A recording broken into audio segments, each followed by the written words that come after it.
G'day guys, this is Tyr and welcome back to another Fallout 76 video. Today we're going to be showing off a weird phenomena that has appeared with the plasma rifle in Wastelanders. Basically, you put on a flamer barrel with any regular receiver and it's supposed to do this. Okay, yeah, simple, cool, that's normal. But then if you put on a plasma pulse capacitor, the one that says it drains power armor batteries, and combine it with the flamer barrel, then you get this fuckery right here. Yep, that's right. What the fuck is this? Okay, before we get started, I think everybody is forgetting something here. You don't need to buy the fucking plasma caster pulse capacitor from Regs, you dimwits. You have the plasma rifle pulse capacitor unlocked by default. It's not the same thing as the plasma caster receiver. It's not the plasma caster receiver being magically put onto the plasma rifle. It's a new plasma rifle receiver that everyone has by default after installing Wastelanders. You silly bastards. Wasting your gold bullion on Regs. Naughty. Anyways, I'll do my best here to explain what the fuck is happening. It appears that the pulse plasma rifle receiver wasn't configured to be applicable with the fire/mist projectile that the flamer barrel emits, so it has changed the projectile to a disfigured regular plasma rifle projectile, as if it was an automatic barrel, meaning it's basically just an obscenely powerful automatic plasma rifle, now with a magazine capacity of 300, which is way more than the actual automatic plasma rifle barrel offers. Fucking insane. This does, however, lower the overall damage per shot, but it's weird. It's almost as if it's shooting the green flame mist still, but it's just invisible because I swear we are doing way more damage than it is actually being displayed here on the Pip-Boy, and when we are shooting wasteland creatures.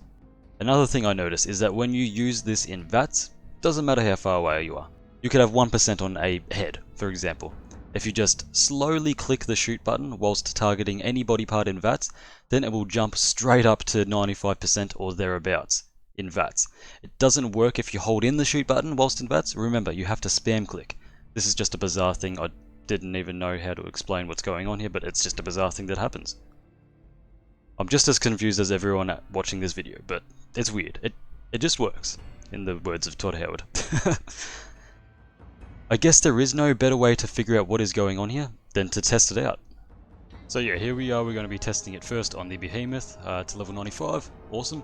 So yeah, first off, I hope this video does explain what's going on here, but I'm not even 100% sure on what's even going on here, so I'm just doing my best to explain it with all these tests and shit. You can see the receiver actually looks different. It looks like, if it would stop fucking flashing, it looks like it's a low poly and it's a different type of green than my regular plasma rifle.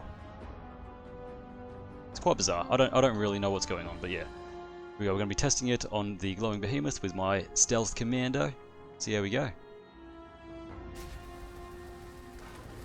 And it's pretty powerful. It wasn't doing as much damage as like a regular plasma rifle would do because it does lower the damage with the pulse capacitor, but like I said at the start of the video, it seems to rubber band a lot and do more damage than intended, so yeah, anyway, let's go fight some ghouls. Alright, so now we're going to be fighting some ghouls. I would like to test out that VATS mechanic that I mentioned beforehand, but before we go in there, I'm just going to say that I might die because this character is not geared towards actually surviving hits, it's more geared towards stealth, and we all know that plasma rifles have no stealth mechanics at all or attributes added to the gun, no silencers, anything like that. They're insanely loud, make a lot of noise when you shoot. You'll go from hidden to danger straight away if you shoot next to somebody and you're trying to sneak. So with that in mind, let's get into it. Let's get them all out here into a big ball. See if we can get them all out here. Come on boys, wake up. Wake up, cunts. Fuck, that's a problem.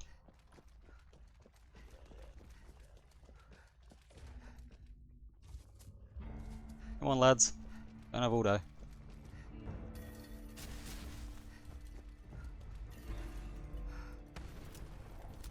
Hopefully they all come out the main door. Probably not though, right? No, they're coming.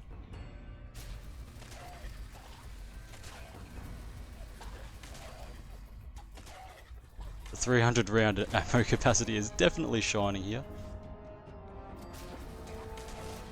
As you guys can tell. Oh my god. It's not the most damage you can get on a plasma rifle, but it's definitely the most effective. You know, DPS, ammo capacity is massive. You can just fucking... What the hell? You can just lock ghouls in place, lock enemies in place. without needing to reload for a long time. I got 443 damage there just on a headshot. Not too bad. Cunt never comes out. But, I mean, it's not the fucking worst. It's pretty good, actually.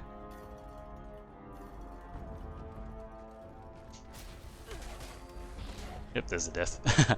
As I said, the character is pretty weak when it comes to stuff like this, especially when I'm wearing the Chinese stealth armor. Anyway, let's move on to Scorch Beast, where I can better display the 95 VATS hit chance glitch thing that happens with this modification. Okay, so we've got a Scorch Beast up here. Let's see if we can't make use of that VATS glitch I was talking about.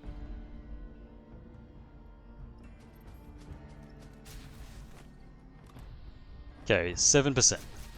95 straight away. That is fucking stupid. And it only seems to happen on this weapon. It's like the when you've got concentrated fire, the perk. It just goes into fucking overdrive with this if you're tapping or spam tapping the fire button instead of holding it. If that makes sense.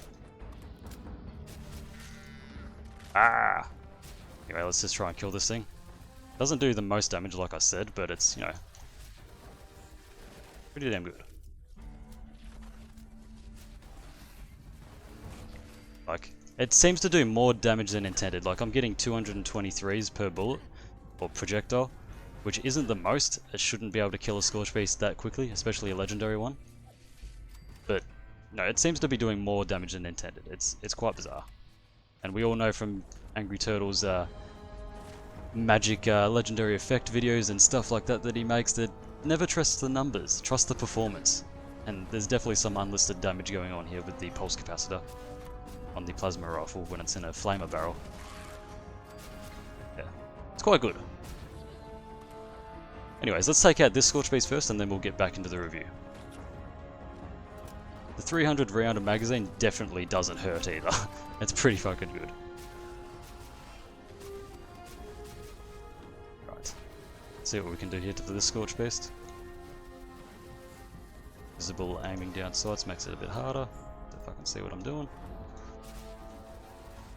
That 95% headshot chance is just stupid. It's like instant. I got the AP for it. Thank you. Make it easier for me, mate. Cheers, legend. This is so stupid. I don't know how this was overlooked. I don't know how this was an oversight. You know what I mean? Nice. Back into the review. Oh. There we go, that helps, eh? Back into a review. So yeah, as you guys can tell, this is pretty damn weird, and clearly not intentional. While it is fun, I don't plan on keeping the modification on my bloodied faster fire rate, faster reload plasma rifle. I will now switch it back to a prime capacitor so it will work as intended, because I like the way it works. I like the flamer variant, and I like to have more damage. And in case you were curious on how the actual flamer is supposed to work and intended to work, here I put on the prime capacitor and taken off the pulse capacitor. Notice how the receiver looking thing is actually green and it is not all polygon looking, and yeah, it looks normal. So yeah, let's see how we go here. So it actually shoots green mist / fire. It emits light, so it's incredibly less stealthy. As you can see, I'm already in danger, so there's not much point sneaking around. Let's just see how we go. We're going to clear out West Tech. Does a lot more damage because it's bloodied faster fire rate on a flamethrower that is plasma, so it's pretty cool. But I'll show you in here there will be less, well actually no, chance to VATS at long range, C0. Even if I do a critical, nothing happens. So yeah, the pulse capacitor glitched receiver bullshit thing definitely helps in that regard. It makes it incredibly long ranged. Where's that doggo? There he is. So yeah, it has its fucking a lot of upsides with very little downsides, but like I said, well, like I will say at the end of this video, I will keep the prime capacitor on because I like the actual flamer aspect of this. It's cool. Just going to clear out this little portion of West Tech to give you guys an idea of what the difference is between the two receivers, and I guess you guys can make up your mind and pick and choose, just at least until Bethesda patches it, because, you know, they will. There's no way this is staying in the game. Oop. Where's the other one? Got shot from somewhere. Up here. Anyways, guys, that is the regular flamethrower receiver working as intended. Hey, mate, you can kill me if you want. Anyway, guys. So yeah, guys, this is going to be the end of the video. You guys know the drill. As always, a massive thank you to all of my channel supporters and harbingers. It means the world that you guys chose to support my content. Also in the description, I have a link to my social media as well as my Discord if that does interest any of you. Until next time, I've been Tyr, and welcome to Valhalla.